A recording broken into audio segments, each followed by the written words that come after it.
नमस्कार दोस्तों। तो कैसे हैं आप लोग। देखो, फिर से मैं आ गया एक और सच्ची डरावनी कहानी के साथ। तो दोस्तों, आज की जो कहानी मैं आपको सुनाने वाला हूँ, ये कहानी मुझे मेरे बैक पेपर्स के करीबन 2 दिन पहले आई थी। दोस्तों, मैं आपसे माफ़ी चाहता हूँ कि पिछले कई दिनों से मैं प्रॉपरली अपनी वीडियोस अपलोड नहीं कर पा रहा हूँ। अगर मुझे यकीन है कि आप सब लोग मेरी इस बात को समझेंगे, तो दोस्तों बिना किसी देरी के चलिए कहानी शुरू करते हैं।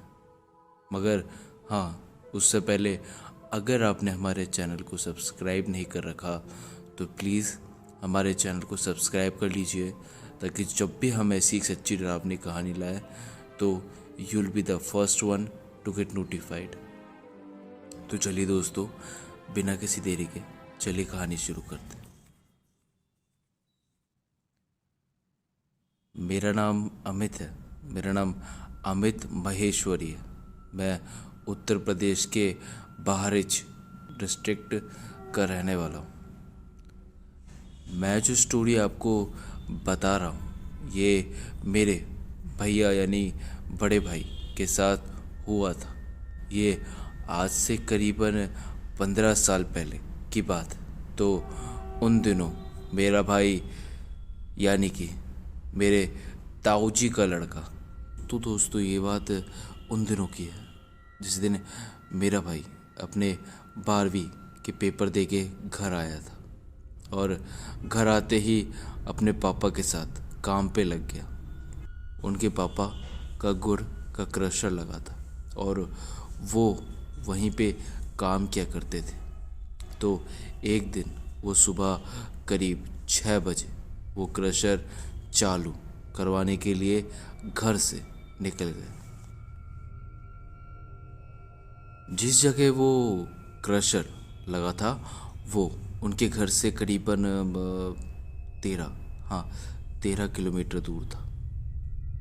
तो वो जब वहाँ जा रहे थे तो रास्ते में वहाँ एक एक्सीडेंट हो रखा था। मतलब किसी का एक्सीडेंट हुआ होगा और एक 13 से 14 साल की कोई लड़की एक्सीडेंट में मर गई थी। जब भाई वहाँ पहुँचा तो वहाँ बहुत भीड़ लग चुकी थी। उस समय उसकी एज भी ज़्यादा नहीं थी। तो उस लड़की की लाश देखने के बाद वो काफ़ी डर गया था। फिर वो वहाँ से क्रशर वाली जगह पर चला गया। फिर शाम को करीबन 7 बजे के बाद वो क्रशर बंद करवा के वहाँ से वापस आने लगा। शाम हो चुकी थी। वापस आते हुए उसने एक नदी के किनारे उसने देखा कि वहाँ उसी लड़की का अंतिम संस्कार हो रहा था, जिसकी सुबह एक्सीडेंट में मौत हो गई थी।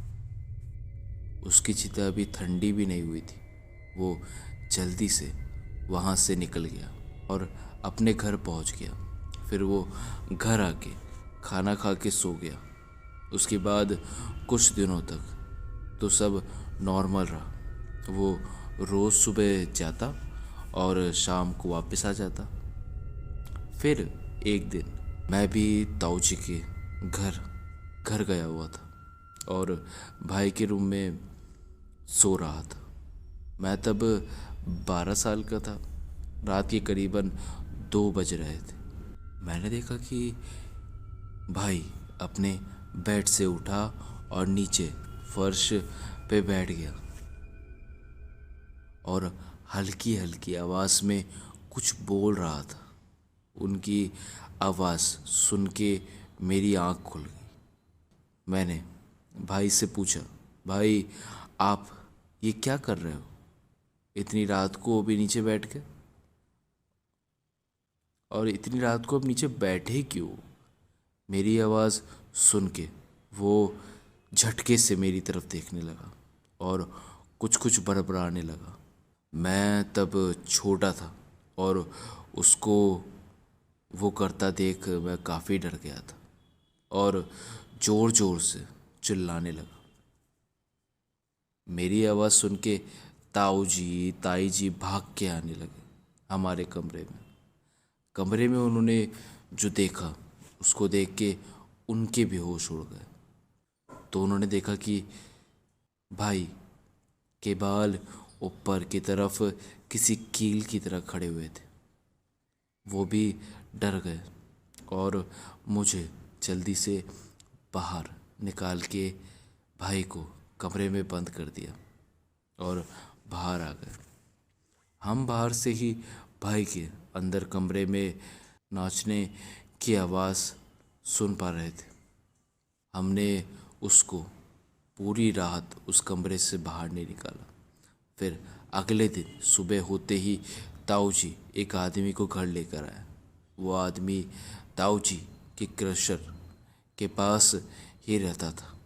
उस दिन उस आदमी ने ताऊ जी को कुछ सामान लाने के लिए कहा। एक लिस्ट बना के दी और कुछ ही देर बाद ताऊ जी वो सब सामान लेकर घर आ गए थे।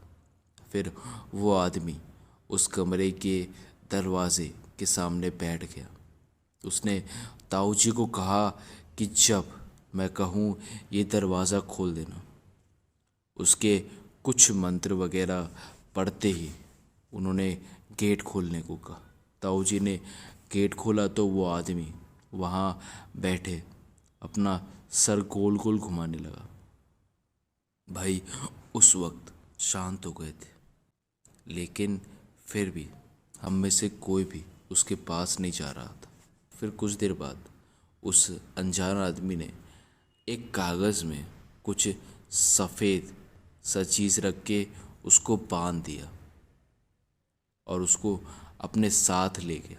उन्होंने फिर हम सबको बताया कि भैया पे उस दिन उस लड़की के आत्मा का साया आ गया था, क्योंकि वो लड़की दुल्हन बनना चाहती थी, लेकिन वैसा होने से पहले ही उसकी मौत हो गई। जब उसने भाई को वहाँ देखा तो उसे वो लड़का बहुत पसंद आ गया और वो उसके पीछे लग गई। वो उसको अपने साथ ले जाना चाहती थी। फिर वो आदमी चला गया। उस दिन के बाद से भाई ने कभी भी वैसी कोई अजीब सी हरकत कभी नहीं की। वो भी बिल्कुल पहले जैसा नॉर्मल हो गया था। उस दिन के बाद हमने वो रास्ते से जाना ही बंद कर दिया। तो बस यहीं तक थी कहानी। तो दोस्तों, कैसी लगी आपको कहानी? अगर ये कहानी सुन के आपको डर लगा हो और मेरे चैनल को सब्सक्राइब करने का मन करे तो प्लीज़ बिना सोचे समझे उस सब्सक्राइब के बटन को दबा दें और बेल नोटिफिकेशन ऑन कर दें। तो दोस्तों, चलता हूँ, फिर लौटूंगा एक ऐसी ही सच्ची डरावनी कहानी के साथ। तब तक के लिए thank you, have a nice day, bye bye.